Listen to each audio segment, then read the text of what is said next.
다른 설교 때도 마찬가지지만 오늘은 특별히 집중력을 발휘하지 않으면 본문의 내용이 무슨 얘기인지를 이해하기가 쉽지 않은 본문입니다. 부탁하건대 담임 목사의 설교에 딴 생각하지 말고 잘 따라오셔서 함께 은혜의 시간 되기를 주의 이름으로 소원합니다. 여러분과 함께 나눌 말씀의 제목은 왜곡하지 말라, 이런 제목으로 말씀의 은혜를 나누겠습니다.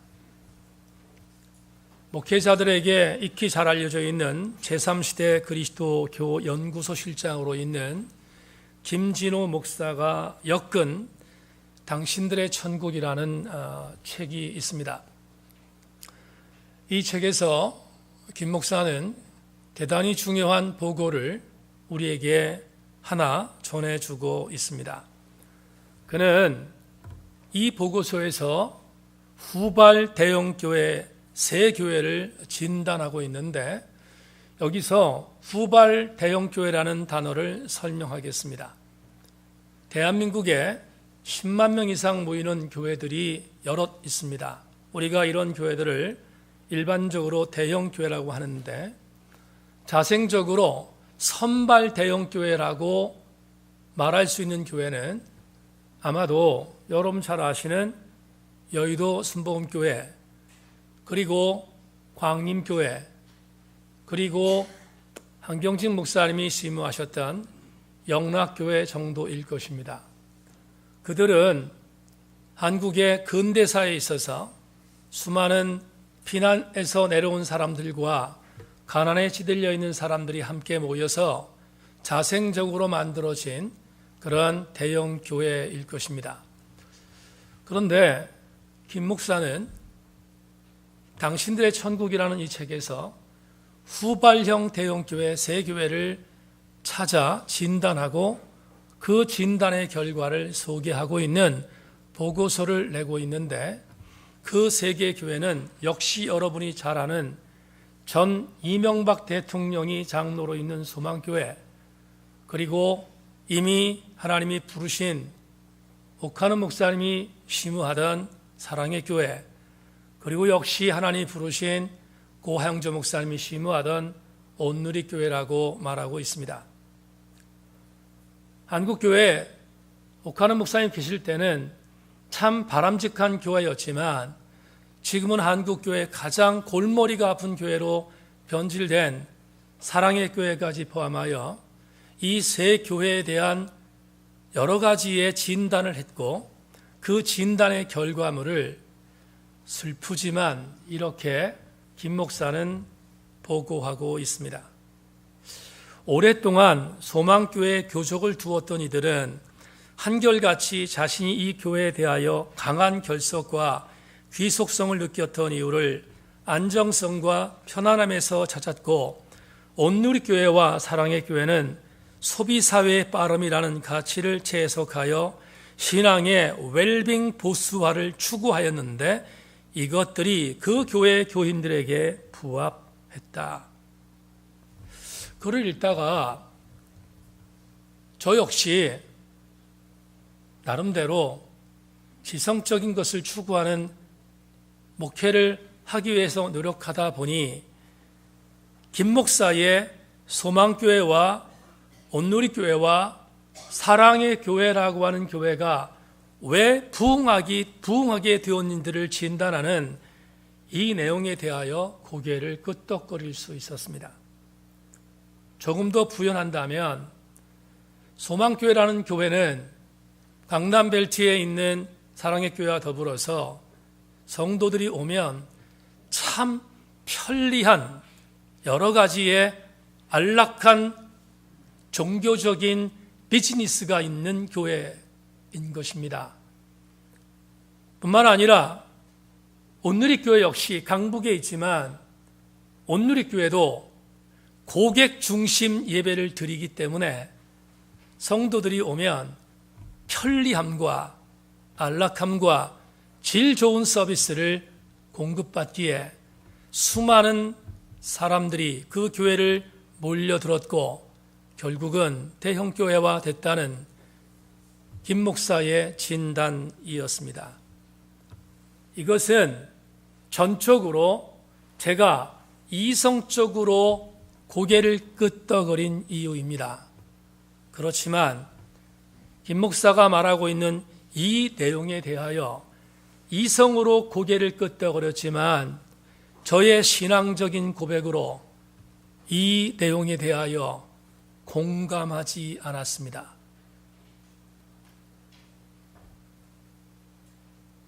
이 목사의 목회 여정 속에 편리함과 안정성과 소비사회의 고객 중심적인 빠름에 발맞추어 고객으로 성도를 바라보는 교회를 도무지 받아들일 수 없었기 때문입니다. 양육반에서 이미 교우들과 함께 읽었던 미국의 엘라베마 주에 있는 버밍햄에 소재하여 있는 브룩힐스 교회를 담임하는 데이비드 플랫이 쓴 레디컬을 우리는 읽은 적이 있습니다. 미국에서 4천 명 이상 모이는 교회이므로 우리나라처럼 10만 명 이상이 모여야 대형 교회라고 인정받는 것과는 달리 미국에서는 4천 명 이상이 모이면 대형 교회라고 인정받습니다. 이 교회의 담임 목사 데이비드 플랫은 그의 책에서 본인은 절대로 대형 교회를 만들기 위하여 목회하지 않았음을 고백하고 있습니다. 그가 브룩힐스 교회를 담임하면서 그 교회를 이렇게 목회했다고 책에서 기록합니다. 가난한 자들을 위한 교회, 아픈 자들을 위한 교회, 성도들이 편안한 교회가 아니라 불편한 교회, 매너리즘에 빠져 전혀 움직이지 않는 명상교회가 아니라 어떻게 하든 하나님이 기뻐하실 일을 할까를 고민하는 선교적 교회, 동사형 교회를 만들기 위해 노력한 목회자로 살다 보니 정말 고민하는 그리스도인들, 주님의 삶을 살아내는 그리스도인이 되기를 갈망하는 미국인들이 모여드는 교회를 만들었는데 그게 바로 내가 시무하는 브룩힐스 교회라고 고백하고 있습니다. 그런데 그가 이 레디칼에서 본인이 시무하는 교회에 한동안 이런 신자들도 있었다는 것을 토로합니다. 굉장히 충격적인 단어를 썼는데 본인이 브룩힐스 교회에 부임하여 맨 처음 몇 년 동안 이런 교회 교인들이 있었음을 그는 책에서 밝힙니다. 그 교인들의 이름은 박제된 그리스도인입니다. 그는 박제된 그리스도인이라는 글에서 이렇게 썼습니다. 박제된 그리스도인이란 영적인 안전금고, 즉 예배당 건물과 선하게 살라는 윤리적 가르침 속에 완전히 고립된 자들을 가리킨다. 이들은 온 교인이 들어갈 거대한 건물을 짓는 것을 성공이라고 생각한다. 또한 주변 세계와 담을 쌓고 등을 돌린 채 일주일에 2-5시간 정도 교회에서 어슬렁대는 것으로 교인이라고 착각한다. 뿐만 아니라 예배당 안에서 일어나는 일이 신앙생활의 전부라고 생각한다. 이들은 멋진 예배당 안에 앉아서 착하게 살라는 메시지를 듣는다. 그럭저럭 괜찮은 시민으로서 괜찮은 일을 하며 괜찮은 집에서 괜찮은 식구들과 괜찮은 삶을 산다. 구원받기 전에 살았던 세상을 변화시키는 데에는 거의 관심을 두지 않는 괜찮은 교인으로 지낸다. 이 책을 훑어보니 2013년 읽은 것으로 기록되어 있습니다. 5년 전 이 책을 읽고 저도 생각한 소회가 있었습니다. 제 레디칼에 이렇게 쓰여 있었습니다. 우리 교회는 박제된 그리스도인이 과연 몇 명이나 있을까?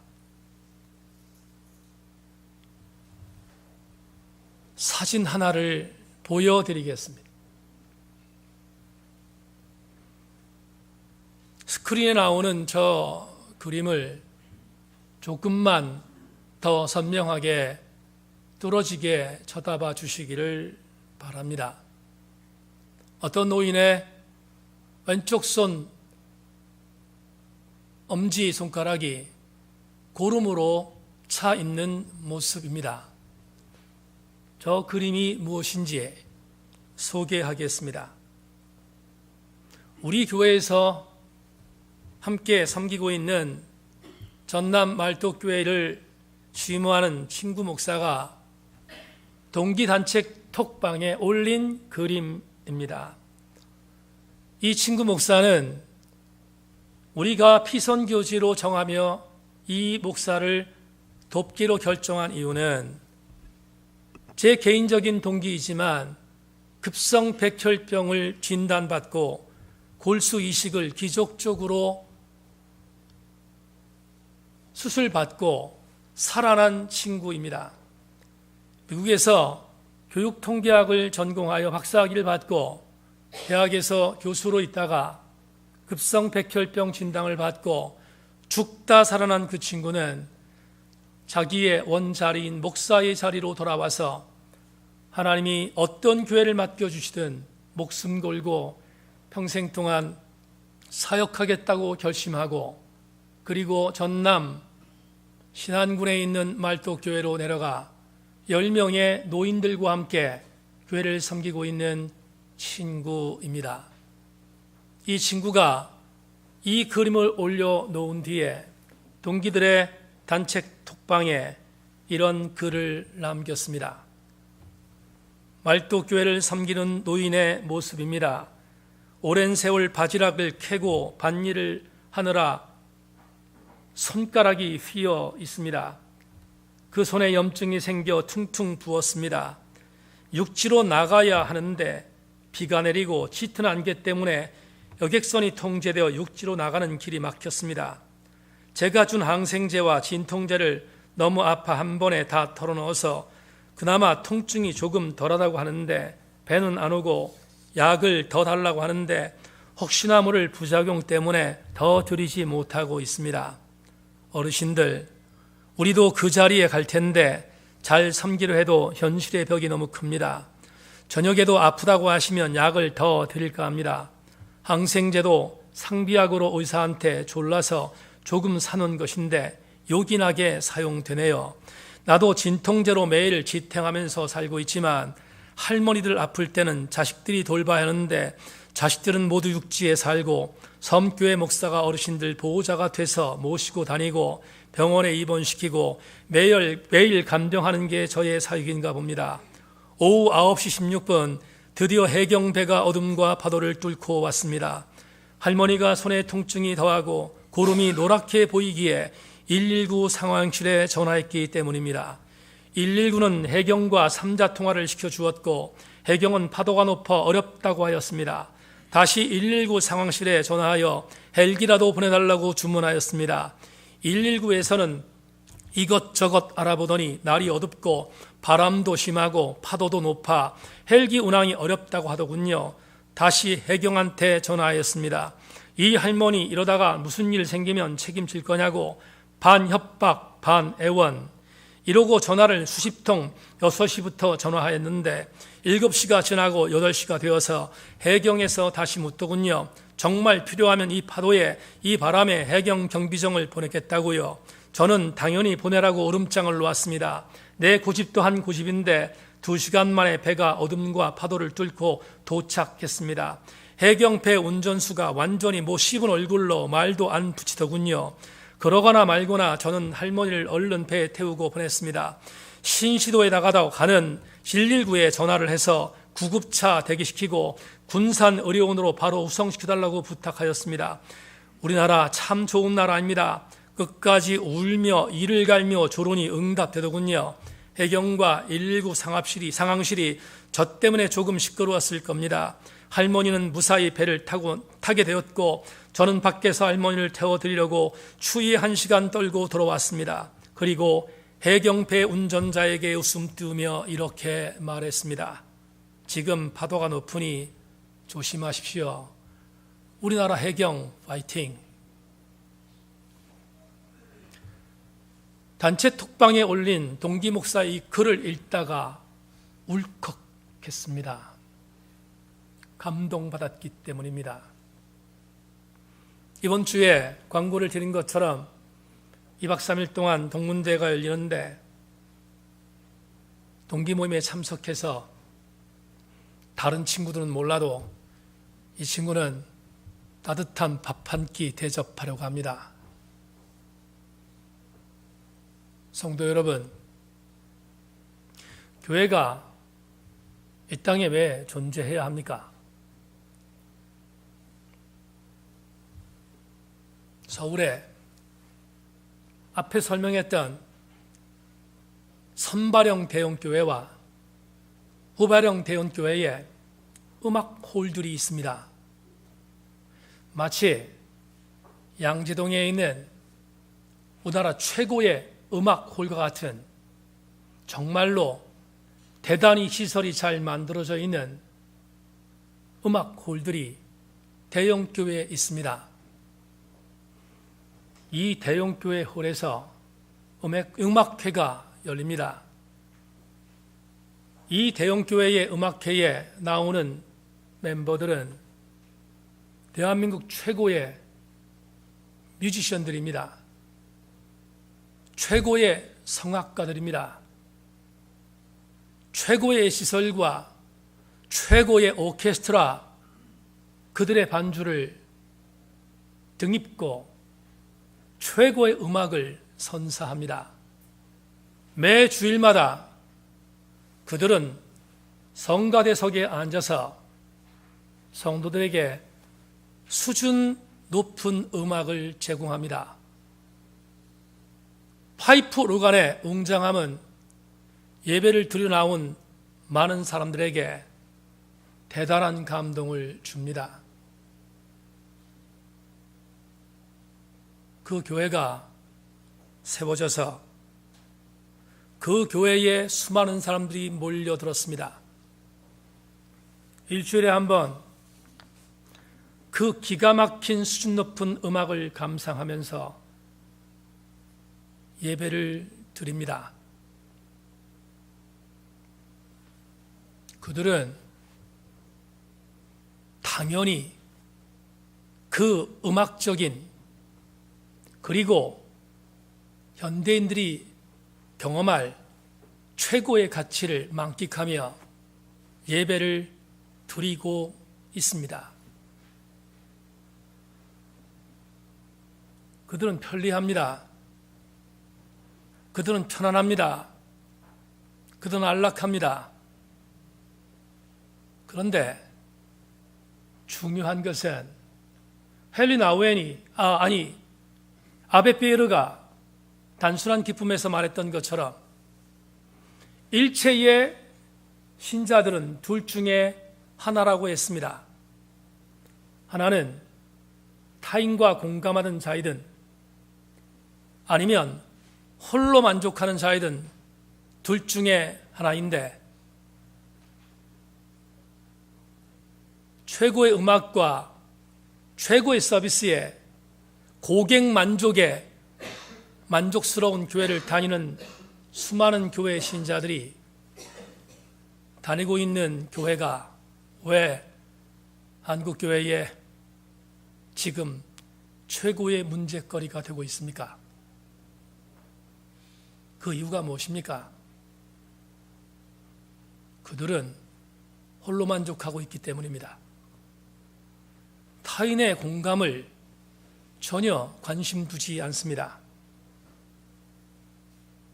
그러다 보니 그 교회에 그런 신자들을 이끌고 있는 목사들은 당연히 그들에게 만족해주는 서비스의 설교를 제공해야 합니다. 그 설교는 모두가 길 예언입니다. 그 서비스의 설교는 사람들에게 불편한 것을 주지 않습니다. 교회가 이 땅에 왜 존재해야 되는가를 물었습니다. 이 땅에 교회가 존재하는 이유는 수준 높은 음악을 제공하는 그런 류의 교회가 교회를 이 땅에 만들어줘야 할 타당성으로 여기시지 않고 저는 왠지 모르게 말도에서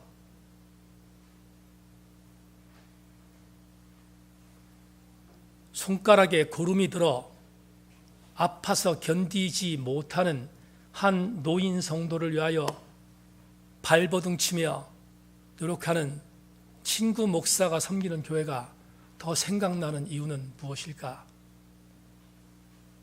나는 그게 교회라고 믿기 때문입니다. 우리가 섬겨야 할 교회, 우리가 이 땅에 존재시켜야 할 교회는 서비스 교회가 아니라 주님의 아픔을 함께 공감하도록 만드는 사랑의 교회이어야 되지 않을까 싶기 때문입니다.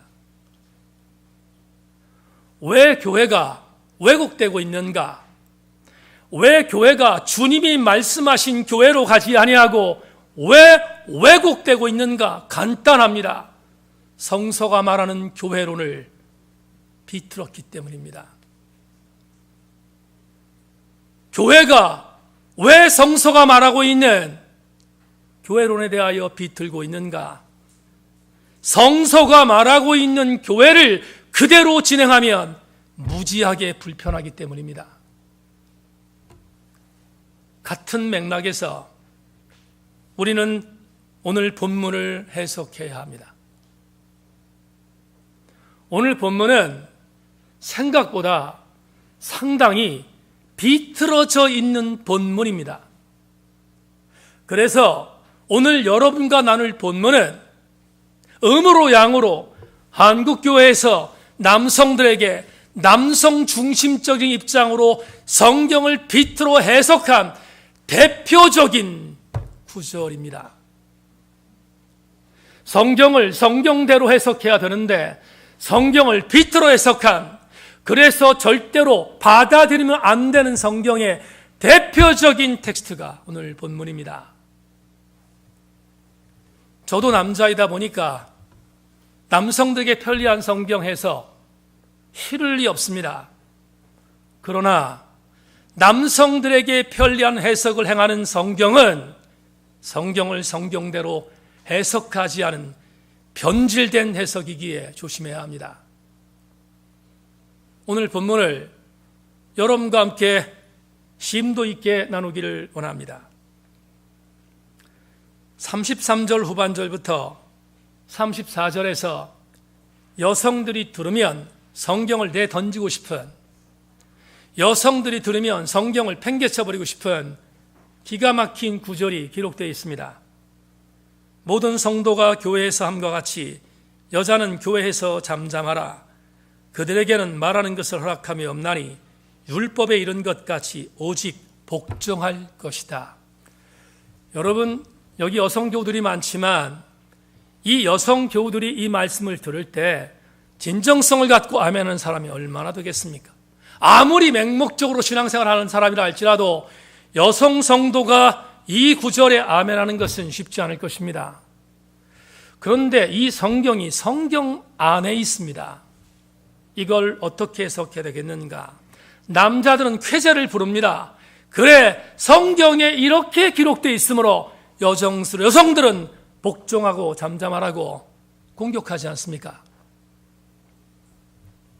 얼마 전 우리 교회 사역하던, 그리고 대전으로 사역지를 떠난 강지수 전사와 교회 사무적인 일 때문에 전화 통화할 일이 있어서 전화했습니다. 그리고 강 전사한테 전화한 김에 안부를 물었습니다. 강 전사 잘 지내지? 물었습니다. 그러자 목사님 잘 지내고 있습니다. 궁금해서 이렇게 말했습니다. 강 전사, 목사 안수 어떻게 진행되고 있나? 목사고시 다 시험 봤나?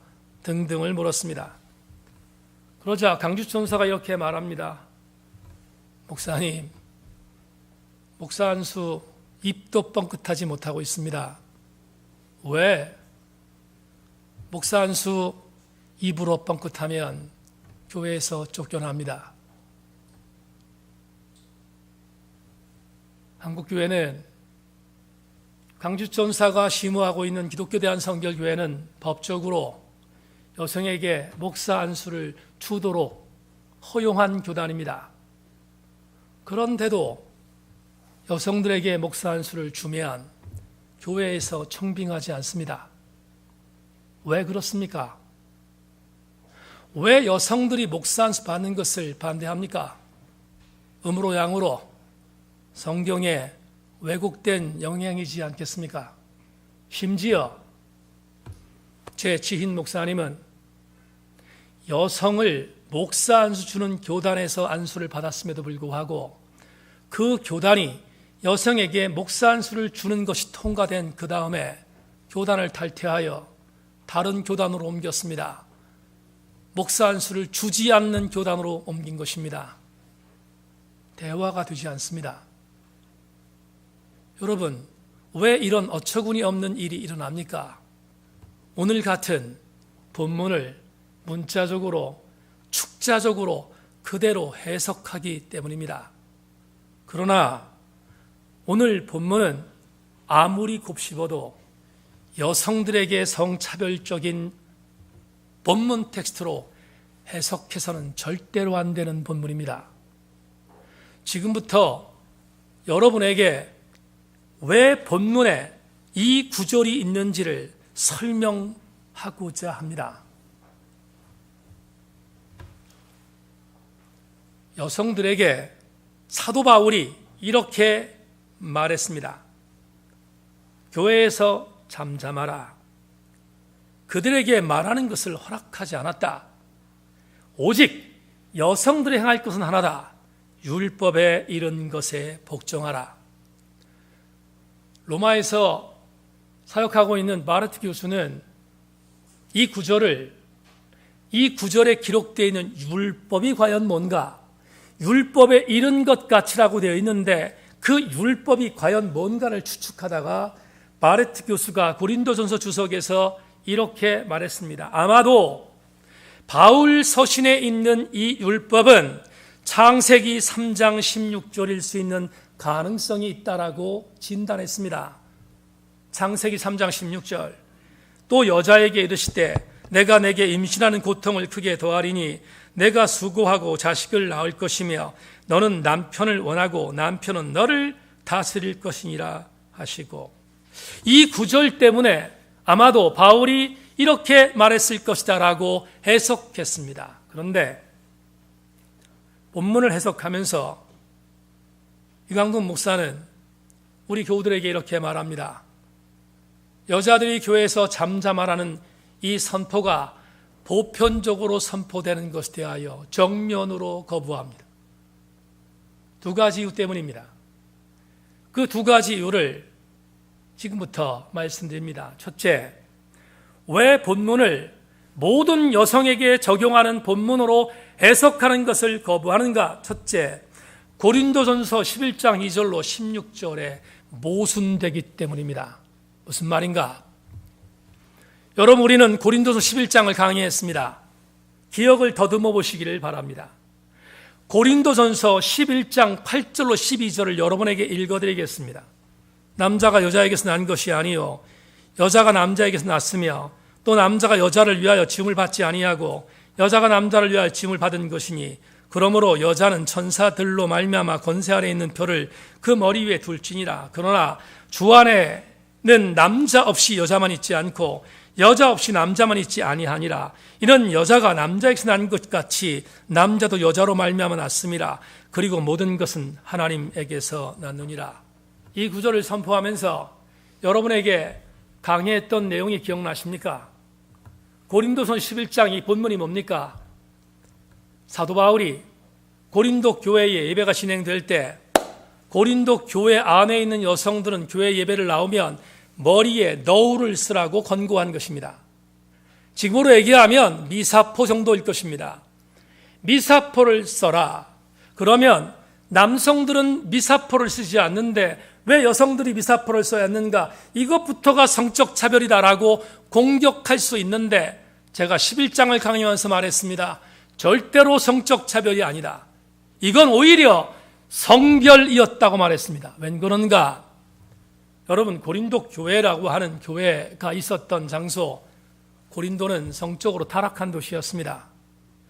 그러다 보니까 성적으로 타락한 도시였던 이 도시에는 굉장한 일들이 벌어지고 있었습니다. 예를 들자면 고린도 폴리스 안에 엄청난 우상 숭배자들이 있었습니다. 우상을 섬기고 있었던 모든 우상들의 사제들은 여자였습니다. 그런데 말만 사제였지 이 여사제는 창녀들이었습니다. 이들이 고린도 폴리스 위에서 우상을 섬기는 장소에서 예배를 드리다가 밤에 내려옵니다. 고린도 안으로 내려옵니다.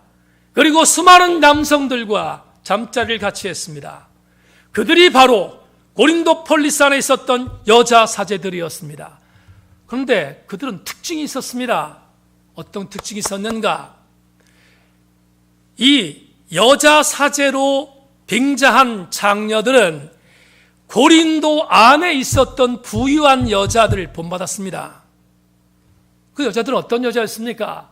고린도 안에 부유했던 1%의 여자들은 자기들의 성적 매력을 발산하기 위하여 수많은 남성들을 유혹하기 위하여 긴 머리를 가꾸었습니다.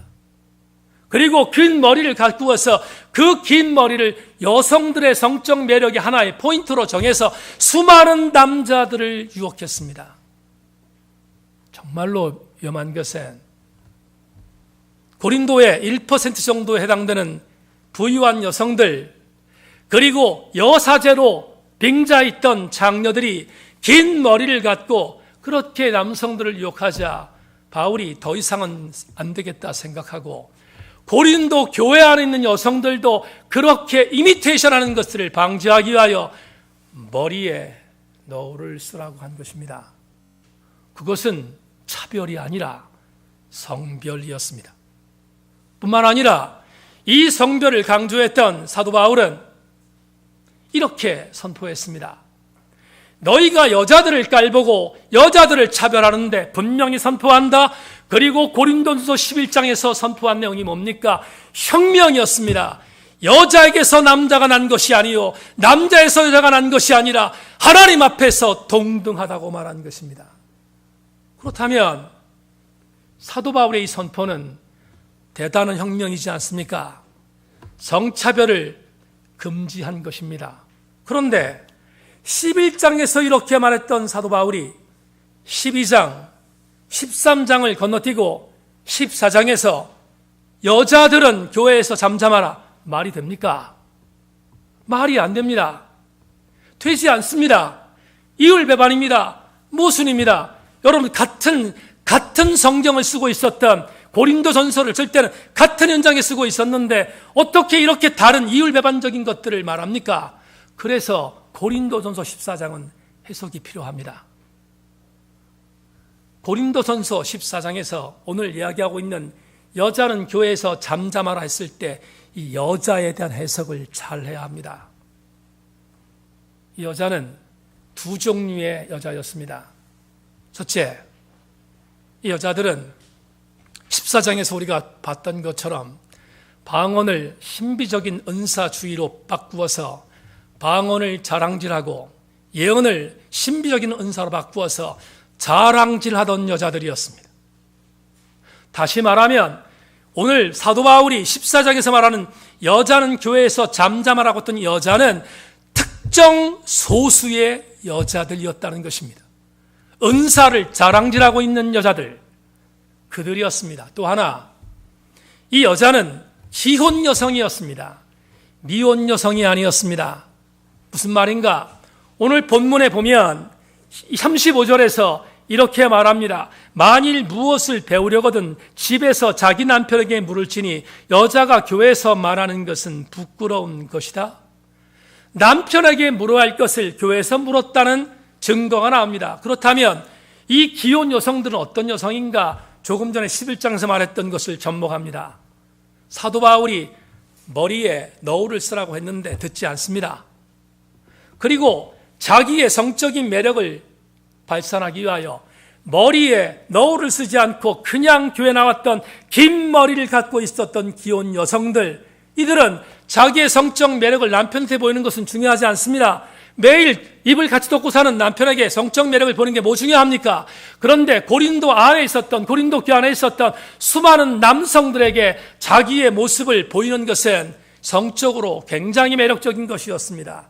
그래서 은사로 무장한 은사 신비적인 자랑질하는 여자들, 또 하나 아직도 사도 바울의 말을 듣지 않는 성적인 매력을 발산하는 여자들, 그 여자들이 교회에서 말하는 것은 금지한 것입니다. 잠잠하라는 것입니다. 이게 바로 오늘 본문에 있는 여자는 교회에서 잠잠하라는 해석입니다. 이 말을 역으로 생각합시다. 불특정 다수의 고린도 교회 모든 여성에게 이 본문을 적용하는 것은 성경을 왜곡하는 것입니다. 두 번째, 왜 또 하나 저는 이 본문을 정면으로 거부하는가? 이유가 있습니다. 두 번째는 본문에 있는 33절 하반절부터 34절은 없던 게 생겼기 때문입니다. 무슨 말인가? 후대 기록자들이 편집이기 때문에 이 후대 기록자들의 편집을 바울 사도가 지적한 것이라는 해석입니다. 여러분 보십시다. 이게 무슨 말인가? 좀 어렵더라도 여러분들이 끝까지 잘 달려와 주시기를 바랍니다. 우리가 오늘 읽은 여자들은 교회에서 잠잠하라, 율법에 복종하는 것만이 있다, 그리고 이것들은 절대로 행해서는 안 된다라고 하는 이 구절을 해석할 때 이 구절은 원래 없었다는 것입니다. 무슨 말인가 하면 여러분에게 고린도전서를 시작할 때 고린도전서는 언제 쓰여졌는가? AD 53년부터 55년 사이에 에베소에 있었던 사도 바울이 고린도 교회에 향하여 쓴 글이라고 설명했습니다. 다시 말하면 53년부터 55년 정도의 고린도 전서가 쓰여진 것입니다. 그런데 그때 쓰여졌던 그 사본을 보면 33절 하반절부터 34절이 없습니다. 그러면 이게 어디서 나온가? 도대체 없었던 이 구절이 어디서 발생했는가? 학자들이 조사해서 파악했습니다. 그로부터 한 50년 뒤 주 100년경 사본을 보았던 바울을 따르던 바울의 제자들이 100년경에 사본을 다시 사본으로 바꾸어 쓰면서 33절 하반절부터 34절을 만들어냈다는 것입니다. 왜 이런 추측이 가능한가? 간단합니다. 여러분 오늘 본문의 마지막 절이 40절인데 사본의 사본, 다시 말하면 AD 100년쯤에 쓰여져 있는 사본의 사본에 33절과 34절은 40절 뒤에 있었습니다. 40절 뒤에 붙어 있었습니다. 그런데 40절 뒤에 붙었다는 것은 무엇을 의미하는가 하면 이건 충분히 사도 바울이 고린도전서를 쓰고 난 뒤 50년 뒤쯤 고린도 교회가 은사 중심적으로 자랑하는 여자들 때문에, 그리고 매력적으로 자기의 성적 매력을 발산하는 그 여자들 때문에 교회가 위태롭게 되자 바울은 죽고 없지만 바울을 따르던 바울의 제자들이 교회를 살리기 위하여 바울의 권위를 차용한 것이라는 것입니다. 바울의 말로 고린도전서 14장에 이 내용을 붙인 것입니다. 그렇다면 우리는 이런 결론에 도달하게 됩니다. 사랑하는 여러분, 오늘 제가 두 가지 이유 때문에 교회에서 여자들이 말하는 것을 허락하지 아니하고 잠잠하라는 이 해석을 문자적으로 해석하는 것을 정면으로 거부했다는 두 가지 이유를 제시했습니다. 그러면 결론이 나옵니다. 어떤 결론인가? 이 결론입니다. 어떤 것이 됐든 저와 여러분들이 받아야 할 대단히 중요한 교훈은 성서의 저자가 기록한 성서의 진리를 왜곡하지 말라는 것입니다. 성서를 기록한 원저자의 진리를 왜곡하지 말아야 합니다. 그렇다면 성서의 저자가 기록한 진리를 왜곡하는 것은 과연 오늘 21세기에 우리에게 어떻게 접목할 수 있습니까? 이렇게 바꿀 수 있습니다. 새인교회 지체 여러분, 오늘 성서가 말하는 원저자의 텍스트가 있습니다. 그런데 그 원저자의 텍스트를 내가 읽다 보니까 나한테 불리합니다. 나한테 별로 도움이 안 되는 것 같습니다. 그 말씀을 듣다 보니까 불편합니다. 그래서 나에게 불편하고 나에게 도움이 되지 않고 나에게 별로 유리하지 않은 그 말씀을 나에게 편리하게 해석하지 말라는 것입니다. 오늘 이 테마를 여러분 가슴에 담으십시오. 하나님 말씀을 비틀지 마십시오. 하나님 말씀을 왜곡하지 마십시오. 하나님 말씀을 나에게 유리하게 적용하지 마십시오. 그게 오늘 본문을 통하여 우리에게 주시는 하나님의 메시지입니다. 말씀을 맺으면서 성경의 한 내용을 여러분에게 소개하겠습니다. 출애굽기 32장 30절로 31절을 제가 읽겠습니다. 이튿날 모세가 백성에게 이르되 너희가 큰 죄를 범하였도다. 내가 이제 여호와께로 올라가노니 홍 너희를 위하여 속죄가 될까 하노라 하고 모세가 여호와께 다시 나아가 여짜오되 슬프도소이다. 이 백성이 자기들을 위하여 금신을 만들어 싸우니 큰 죄를 범하였나이다. 해석하고 설교를 맺겠습니다. 모세가 십계명을 받고 시내산에서 내려왔더니 시내산 밑에서 아론을 비롯한 이스라엘 신앙 공동체가 금송아지를 만들고 난장을 벌이고 있었습니다. 하나님도 분노하셨고 모세도 분노했습니다. 모세가 갖고 내려온 돌판을 갖고 금송아지를 부수어뜨렸습니다. 그리고 가루로 만들고 시냇가에 흘려보냈습니다. 금송아지를 만든 3,000명의 주동자를 불러서 즉결 처분했습니다. 그러자 하나님의 분노가 잠잠해졌습니다. 하나님이 모세에게 다시 시내산으로 올라오라고 명령합니다. 그러자 모세가 시내산에 올라가면서 이스라엘 신앙 공동체에게 했던 말, 그리고 올라간 뒤 첫 번째 하나님을 직면한 뒤에 한 말이 지금 읽은 출애굽기 32장 본문입니다. 여기서 대단히 중요한 문구 두 가지를 여러분들이 찾아내십시오. 다시 읽겠습니다. 이튿날 모세가 백성에게 이르되 너희가 큰 죄를 범하였도다. 내가 이제 여호와께로 올라가노니 홍 너희를 위하여 속죄가 될까 하노라 하고 모세가 여호와께로 다시 나아가 여짜오되 슬프도소이다. 이 백성이 자기들을 위하여 금신을 만들어 싸우니 큰 죄를 범하였나이다. 새인교회 지체 여러분,